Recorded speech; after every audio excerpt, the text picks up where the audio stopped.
1259페이지 호세아 4장 6절과 7절 말씀 제가 말씀을 봉독합니다. 내 백성이 지식이 없으므로 망하는도다. 네가 지식을 버렸으니 나도 너를 버려 내 제사장이 되지 못하게 할 것이요 네가 네 하나님의 율법을 잊었으니 나도 네 자녀들을 잊어버리리라. 그들은 번성할수록 내게 범죄하니 내가 그들의 영화를 변하여 욕이 되게 하리라. 아멘. 오늘 말씀의 제목은 지식이 없으면 망합니다. 이런 제목으로 함께 은혜를 나누겠습니다. 호세아는 북왕국 이스라엘 여로보암 2세가 통치했을 그 당시에 하나님의 부르심을 받고 선지자로 활동했던 사람입니다. 여로보암 2세 그럴 때는 너무나도 북왕국 이스라엘이 부패되었고 또 계속 하나님은 그들을 향한 메시지를 던져주죠. 하나님을 자꾸 배반하고 영적인 간음을 저지른다고 그렇게 말씀을 하십니다. 그러면서 이스라엘 백성들이 자신들이 무슨 죄를 짓는지도 모르는 거예요. 그러니까는 하나님께서 눈에 분명히 보이도록 하기 위해서 호세아에게 아내를 어떤 사람을 취하라고 그래요? 고멜, 부정한 여인을 아내로 얻으라고 얘기합니다. 참 선지자의 삶이 고달퍼요. 자기가 원하는 대로 사는 게 아니라 하나님이 말씀하시는 대로 순종해야 되니까 이거 보통 일 아닙니다. 당시에는 선지자든 제사장이든 아내를 얻을 때는 순결한 아내를 얻어야 됐습니다. 네. 그런데 호세아에게 있어서만큼은 하나님께서 어떻게 하라는 거예요? 부정한 여인을 아내로 삼으라는 거예요. 그 여인이 아이를 셋을 낳고도 나가서 바람을 피웁니다. 그러면 여러분 그 당시에 오늘날에도 이걸 용납할 수 없겠거니와 그 당시는 어떻게 했어요? 돌에 맞아 죽어요. 그런데 어떻게 하나님이 고멜을 다시 데려와서 아내를 삼고 달래면서 데리고 살아라 이거예요.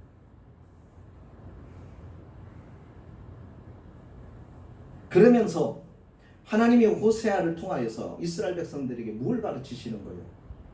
너희가 자꾸 이와 같이 나의 를 떠나 영적인 가늠함을 범함에도 불구하고 나는 끊임없이 너희를 기억하고 있고 돌아오기를 소망하고 있고 너희가 내게로 돌아온다면 나는 언제든지 받아줄 준비가 되어 있다고 하는 메시지를 호세아를 통하여서 전해주고 있는 그때 당시의 이야기입니다. 그때 하신 말씀 내 백성이 지식이 없으므로 망한다. 여기서 말하는 지식은 어떤 지식을 말할까요? 하나님을 아는 지식입니다. 하나님을 아는 지식. 하나님을 아는 지식이라고 하는 것. 그것은 하나님을 인격적으로 체험적으로 아는 거죠. 예, 말로만 아니에요. 글로만이 아니에요. 체험하는 거예요. 우리가 신앙생활 할 때 가장 중요한 요소가 뭐죠? 우리가 하나님과의 관계에서 믿음 생활에서 가장 중요한 요소가 되는 것 두 개를 말한다면 뭘까요? 하나님과의 관계를 형성하고 그 관계를 유지해 가는데 가장 중요한 두 가지 요소가 있다면 그게 뭘까요? 말씀과 기도입니다. 하나님의 주시는 말씀 그리고 우리가 하나님 앞에 드리는 기도를 통하여 하나님과 인격적인 삶과 교제가 이루어지는 것이죠. 그렇게 관계를 유지해 가는 것입니다. 자, 그러니까 하나님을 안다고 했을 때 우리는 하나님의 말씀을 통하여 우리가 하나님을 아는 거예요. 하나님이 당신의 말씀을 우리에게 주신 것으로 인하여 하나님은 어떤 분이라는 걸 알아요. 하나님이 이렇게 생겼다. 외모를 말씀하시는 게 아니라 하나님의 성품이 드러납니다. 말씀을 통하여서 하나님의 인격을 드러내십니다. 말씀을 통하여서 그분은 당신의 모습, 당신의 지향하는 것이 무엇이며 당신은 왜 인생을 만드셨고 하나님은 왜 당신의 백성과 언약을 맺으셔서 붙들고 계시고 인내하시며 그들을 사랑하고 이끌어 가시는지 그 이유들을 우리는 말씀을 통하여 드러내십니다. 거기에 인물도 나오고 사건도 나옵니다. 그러나 그것을 통하여 하나님의 성품을 드러내요. 여러분, 사람들이요 그냥 저 사람을 쳐다만 봐갖고 그 사람 몰라요. 그죠? 그 사람을 정말 깊이 알려고 하면요 함께 지내봐야 되고 함께 같이 일을 해보면 알아요. 그 사람이 어떤 사람이에요. 그러니까 성경에는 하나님의 일하시는 모습이 쭉 나옵니다. 하나님이 어떻게 사람을 택하시고 어떻게 그 사람을 붙드시고 세워가시고 어떻게 징계하시면서 바로잡아가시고 그렇게 만들어 가시는가를 하나님께서 사건을 통해서 보여주셔요. 거기서 우리가 볼 수 있는 게 하나님의 일하심을 통하여 하나님은 어떤 분이다 하는 걸 알아가요. 그러니까 말씀을 통해서. 그러나 말씀을 통해서만 가지고 있으면요 그것은 내 지식이 될 수가 없어요. 그 말씀이 내 안에서 녹아 들어와야 되는데 그러기 위하여서는 우리가 하나님과 인격적인 관계를 교제를 들어가야 되는데 그게 뭐냐면 기도란 말이죠. 주의 영이 내게 임하시고 그리고 내 영이 주를 바라보고 그렇게 하면서 하나님과의 인격적인 체험이 이루어지는 뭐예요? 기도란 말이죠. 그래서 하나님의 말씀과 인격적인 것이 함께 어우러져서 하나님을 어떻게 하는 거예요? 온 인격으로, 온 마음으로, 온 인격으로 경험하는 것입니다. 그렇게 알아가는 지식을 말하는 거예요.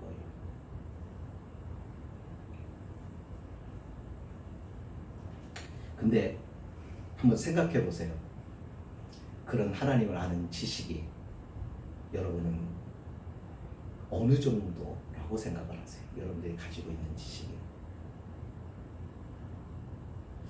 우리 한국교회는 어느 정도의 성도들이 그런 하나님 아는 지식을 가지고 있을까요?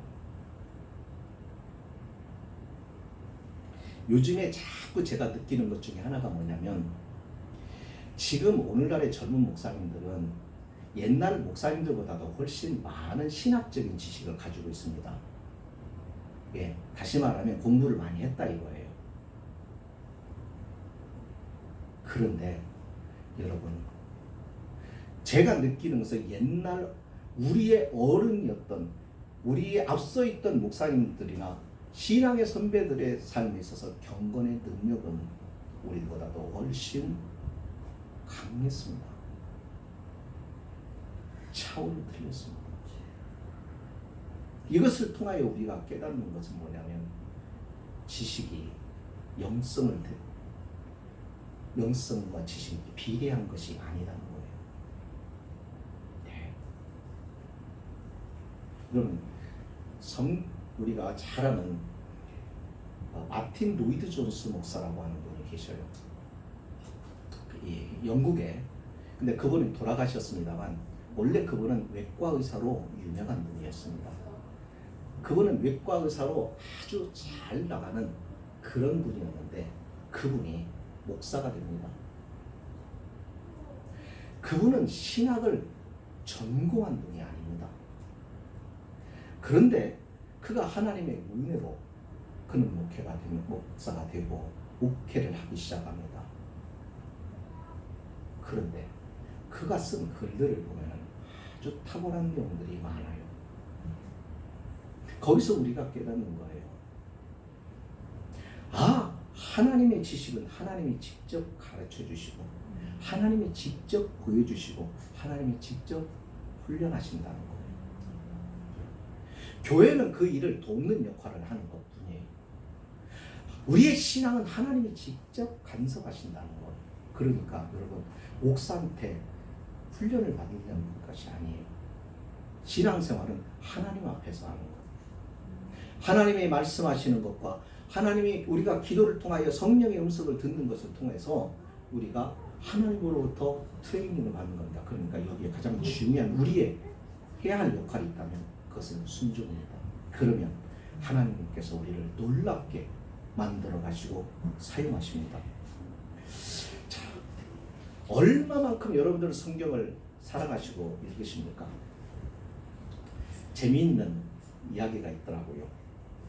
어느 교회 목사님이 자기 교회에 있는 주일학교 학생들이 이 아이들이 하나님의 말씀이 성경을 얼마나 잘 알고 있는가 궁금해가지고 주일날 이렇게 지나는 학생 하나를 불렀습니다. 그리고 그 아이에게 물었습니다. 너 이름이 뭐냐? 그리고는 그에게 얘야 목사님이 하나 너한테 물어보고 싶은 게 있는데 대답해 줄 수 있겠니? 그러니까 네 그러더라고. 여리고성은 누가 무너뜨렸냐? 물은 거예요. 그랬더니 그 아이가 대답하는 말이 목사님 제가 안 그랬어요. 저 아니에요. 목사님이 너무나 당황스러워가지고 그 아이를 지도하고 있는 선생님을 불러서 선생님에게 물었어요. 선생님, 아무 개가 선생님 아니죠? 네. 제가 그 아이를 붙잡고 여리고성은 누가 무너뜨리냐고 물었더니 그 아이가 자기가 아니라고, 굳고 자기는 아니라고 그렇게 이야기하더라. 도대체 선생님 어떻게 된 겁니까? 그랬더니 그 선생님이 대답해, 목사님, 걔가 아니라면 아닌 거예요. 걔는 절대로 그런 애가 아니거든요. 목사님이 너무 당황스러웠습니다. 그래서 주일학교 부장선생님을 불러가지고 부장선생님한테 물은 거예요.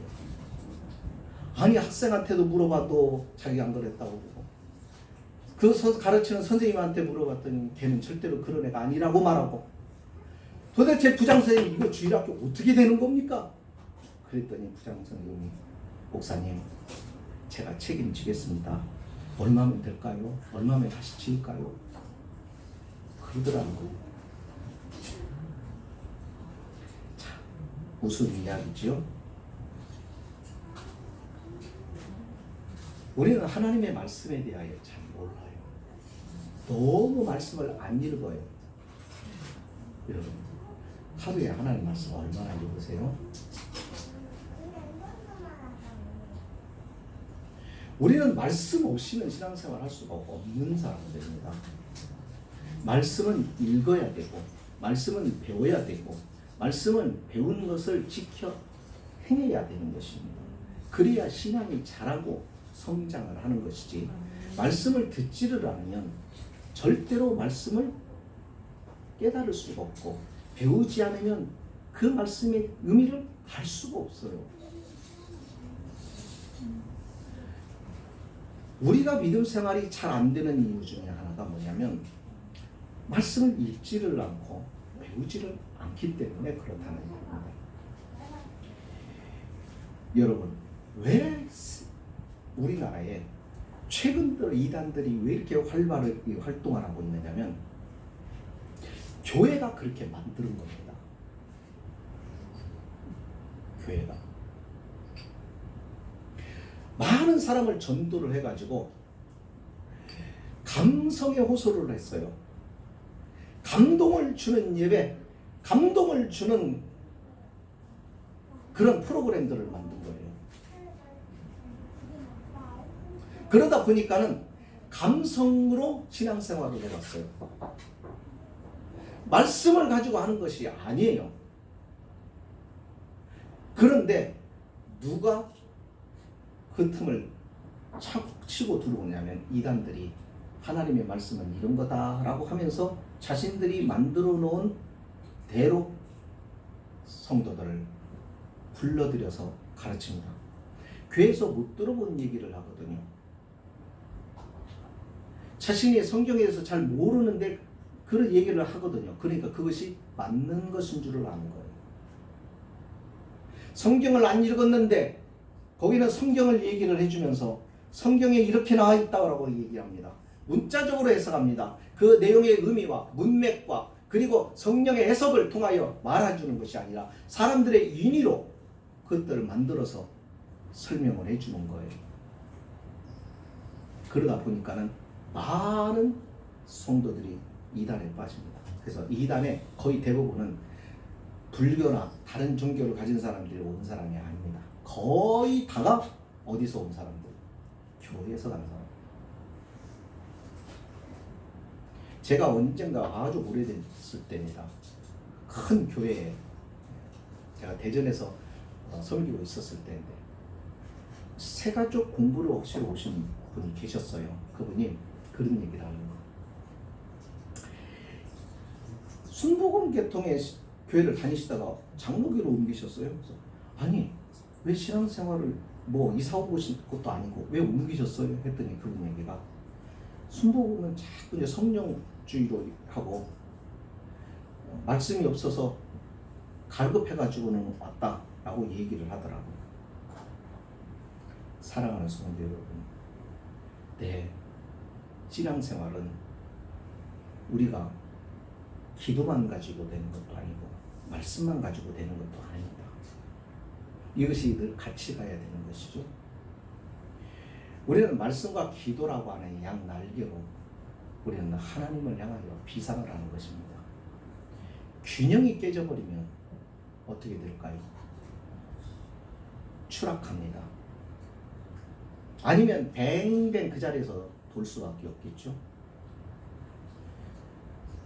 오늘 말씀에 하나님께서 이스라엘 백성들의 패망의 원인, 이유가 뭐라고 얘기하냐면 지식이 없기 때문이라는 거예요. 내가 지식을 버렸다. 그러니 나도 너를 버리겠다는 것입니다.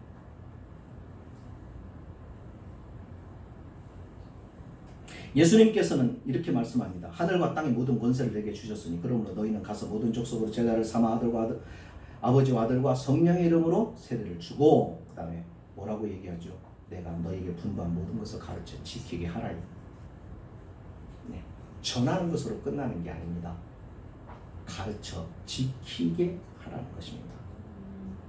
사도 요한은 계시록에서 이렇게 말합니다. 이 예언의 말씀을 읽는 자와 듣는 자들과 그 가운데 기록한 것을 지키는 자들이 어떻다고요? 복이 있다고. 누가 복이 있다고요? 읽는 자, 듣는 자, 지키는 자. 그럼 말씀을 좀 가까이 하셨으면 좋겠어요. 말씀이 분명하게 서지 않으면 내 믿음 유린당합니다. 빼앗깁니다. 예.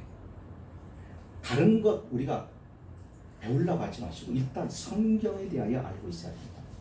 여러분 어떤 교리보다도 성경 자체가 우선입니다. 제가 그것을 경험했다는 것 아니에요. 두 부류의 사람들이 제가 전에 섬기는 게 있었어요. 하나는 한족이고 조선족이고 중국 사람들. 이들을 선교하는데 한족들을 선교하는 선교사님은 다른 것 안 가르치고 성경 자체로 말씀을 가르치고 성경 중심으로 해서 체계화된 교리로 그들을 가르쳤습니다. 근데 조선족을 가르쳤던 선생님들은 그렇지 않은 거예요. 성경 공부 교재를 갖다가 가르친 거예요. 신앙의 차이가 생기더라고요. 한족들은 중국에 돌아가서 중국 공안들의 핍박에서도 생명 걸고 감옥에 가면서도 신앙을 지켜내는가 하면 조선족들은 힘들면 다 포기를 하더라고요. 교회를 데리고 오는데 조선족들은 전부 편하게 자리가 있으면 자리에 앉아서 올라오래요. 근데 한족들은 그렇지 않았어요. 자리가 없으면 서서라도 땀을 흘리면서라도 잘 못 씻었어도 교회에 오는 것을 더 중요하게 여기면서 그들은 교회를 나오더라고요.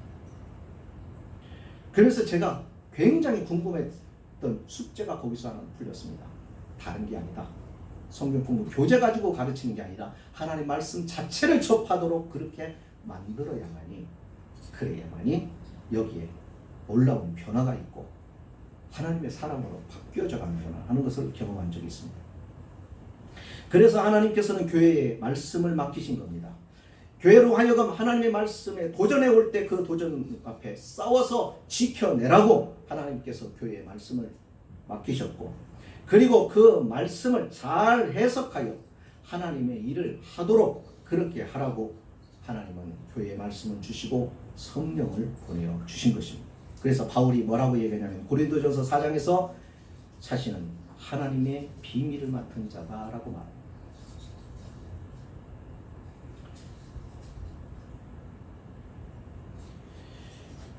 수십 년 신앙생활 해도요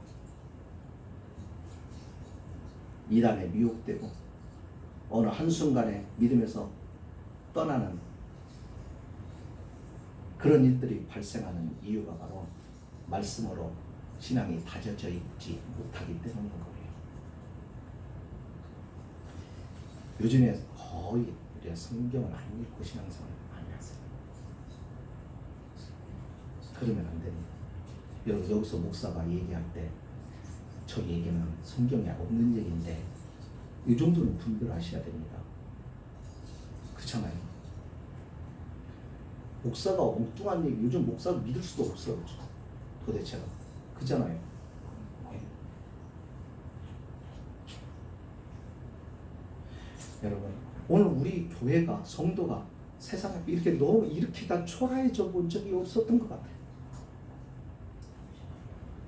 네.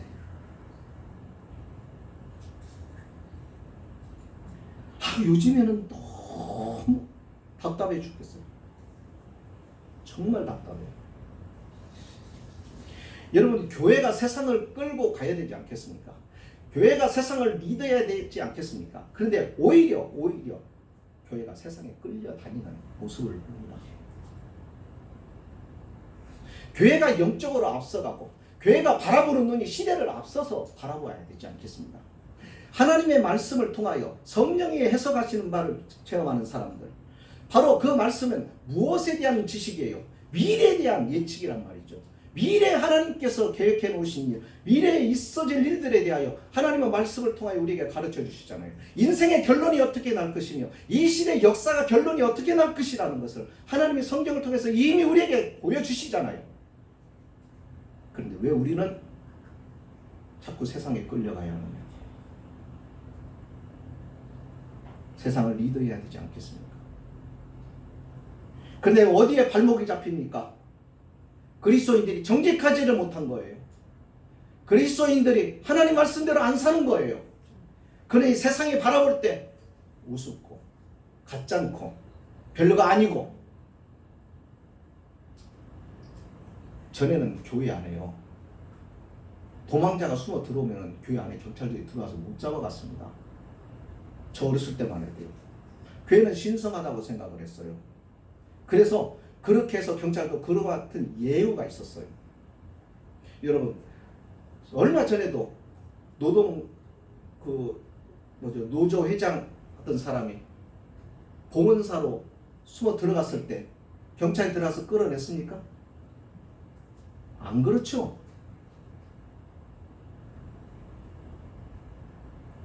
안 했단 말이에요. 근데 요즘은요,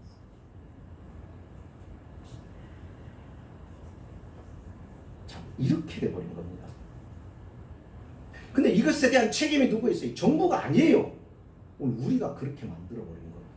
우리가 바로 서지를 못했기 때문이고 우리가 온전한 믿음의 생활을 하지 않았기 때문이에요. 그러니까 세상 사람들이 그리스도를 볼 때, 여러분들 그리스도를 보면은요, 나쁜 짓 하려고 하다가 저 사람 때문에 안 돼, 이 정도는 나와야 되는 거거든요. 그잖아요. 예. 공무원들 가운데서도 저 사람 때문에 안 돼, 저 사람이 나오면은 다 발각이 돼, 저 사람은 절대로 그런 부분에서 따라올 사람이 아니야, 함께 동조할 사람이 아니야, 저 사람의 눈에 들어가면 모든 게 끝잖아요. 그래서 우리는 절대 못한다, 이렇게 뇌물 받는 것도 그렇게 나와야 된단 말이야. 근데 동조를 하고 악에 함께 참여를 하고 태도가 분명하지 않는 거예요. 하나님의 사람으로 하나님을 두려워하지 않는 거예요. 말씀대로 살지 않는 거예요. 왜? 그 이유는 몰라서요. 일단 말씀을 몰라요. 안 그리스도인 몰라요. 전에도 제가 그런 비유를 든 적이 있습니다. 여러분, 우리는 착각할 때가 참 많아요. 나 교회 생활 오래 했고 믿음 생활 오래 했고 나는 목사니까 나는 하나님에 대하여 많이 알아, 잘 알아. 착각입니다. 그러면 여러분들에게 제시합니다. 여러분, 어떤 사람이 와서 집사님, 내가 왜 예수 믿어야 되는지 설명해봐. 그러면 설명하실 수 있어요? 왜 예수를 믿어야 되는지, 왜 예수 안 믿으면 안 되는지.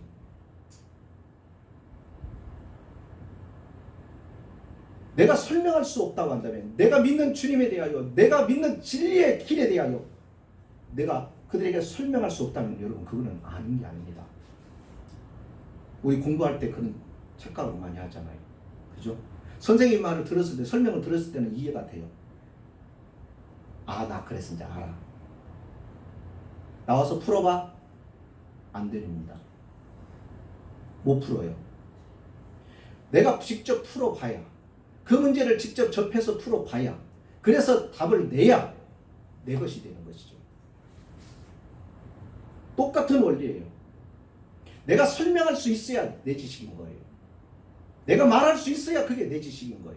내가 하나님에 대해서 말할 수 있어야, 그리고 그 사람에게 설득할 수 있어야 그 사람의 논리를 반박하고, 그리고 내가 믿는 하나님이 어떤 하나님인지, 내가 믿는 구원의 길이 어떤 것인지를 말할 수 있어야 그게 바른, 내가 하나님을 아는 지식을 가지고 있는 겁니다. 최소한 그 정도는 우리가 알고 있어요. 내가 왜 믿는지는 설명할 수 있어야 되잖아요. 그런데 대부분의 성도들이 못해요. 왜요?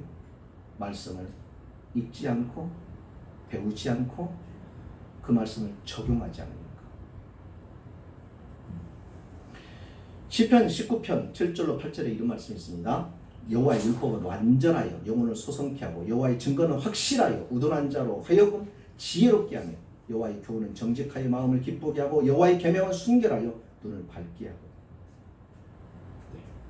하나님의 말씀은 우리에게 지혜를 주어서 우리의 눈을 밝게 합니다. 그래서 분별하게 합니다. 옳고 그름과 가장 중요한 가치와 가치가 없는 것들을 분별하게 합니다. 우리가 그것을 보여야 되는 거죠. 우리가 이 시대를 살아가면서 그걸 보면서 분별하며 살아가야 합니다. 똑같이 우리도 세상 사람들과 물질의 가치를 중요시하고 영적인 가치는 소홀히 한단 말이에요. 그러니 무슨 매력이 있어요? 있는 사람한테.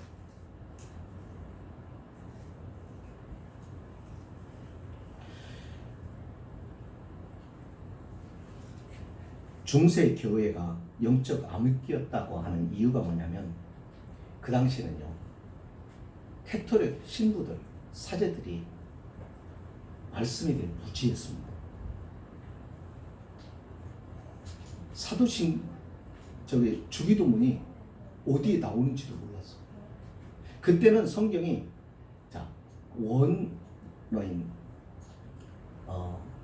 원어 성경하고 그 다음에 라틴어 성경밖에 없었거든요. 그러니까 성경을 공부를 하려면 히브리어나 아람어나 헬라어 그리고 라틴어를 알아야 성경을 읽을 수가 있는데, 그 당시 신부들이 어떻게 해서 신부가 됐죠? 사제가 돈으로 매수해가지고 사제들이 된 거예요. 그죠? 예. 그렇게 하면서 그전 사제들이 모른 거예요. 십계명이 어디 나온지를 모르는 거예요. 이런 사람들이 영적으로 신자들을 케어할 수가 없었던 겁니다. 그래서 어떻게 해요? 암흑기에 분별을 못하는 거예요. 자신들을 악의 길로 끌고 가는데도 이걸 몰라요. 우리나라에 초기에 기독교에 어떤 바람이 불었냐면 신신학이라는 바람이 부른 적이 있어요. 한국교회에. 미국에서 공부한 신신학자들, 그러니까 자유주의 신학자들이 와가지고는 무슨 얘기를 했냐면, 강대상에서 예수님이 어떻게 물 위로 가요? 그 다음에 물 위로 어떻게 가요? 물 위로 걸어가는 게 아니라 물 위로 걸어가는 것처럼 보였다. 이런 식으로 설교를 한 거예요. 그러니까 한국교회 교인들이 가만히 듣고 있다 보니까, 에? 물 위로 안 걸으셨어? 그런 것처럼 보인 거예요? 해변가로 이렇게 했는데 제자들이 볼 때 물 위로 걸은 것처럼 그렇게 보였던 거예요? 아니, 그런 예수님이면 우리가 믿을 필요가 뭐 있어? 아무리 생각해도 이상한 거예요. 그래서 목사님도, 저런 목사님은 이상하다고, 저 말씀대로 안 가르친다고, 저 사람들 그 교회를 안 가버린 겁니다. 교인들이. 그래서 한국 교회를 그 당시에 누가 교회를 지켜나갔냐면 이 신신학으로부터, 자유주의 신학으로부터 성도들이 지켜냈어요. 한국 교회가. 그 사람들이 지금처럼 대학 학벌을 나온 사람들이 아닙니다. 여러분, 지혜는 많이 배워서 지혜가 생기는 게 아니잖아요. 오늘 이 시대를 분별하는 사람들 보세요. 젊은 사람과 나이 드신 분들이 어떻게 이 세상을 바라보고 어떠한 판단을 가지고 있는지를 잘 보세요. 오히려 학벌은 좋지 못해도 많이 배우지는 못해도 나이 드신 분들이 훨씬 더 지혜로운 판단을 하는 것을 우리는 보게 됩니다. 말씀을 마칩니다. 여러분, 우리 하나님 말씀을 가까이 합시다. 사랑합시다. 읽는 것도 시작하고 다시 우리가 하나님 말씀을 묵상하기도 하고 좀 그렇게 우리 살아봅시다. 영적으로 우리가 살아야 이 나라가 소망이 있는 겁니다. 젊은이들이 있다고, 어린아이들이 있다고, 젊은 사람들이 많다고 비전이 있는 게 아닙니다. 비전이 있으려고 하면은 그 사람의 영이 새로워져야 되는 거예요. 그렇지 않으면 비전이 없는 거예요.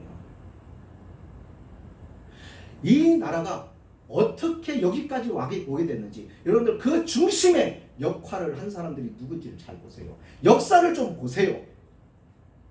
하나님의 사람들이었어요. 신앙의 사람들이었어요.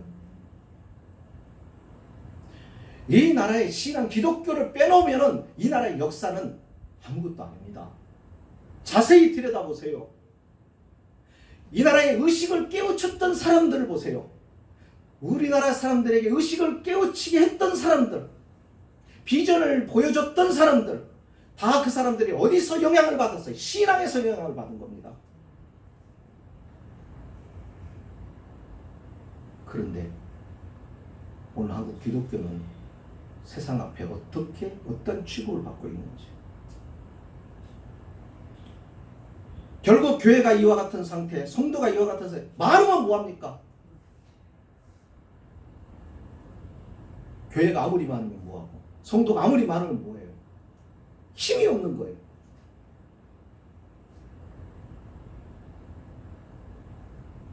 왜 다른 종교하고도 다르게 기독교에 대해서 많이 생겼다고요? 확률적으로 보세요.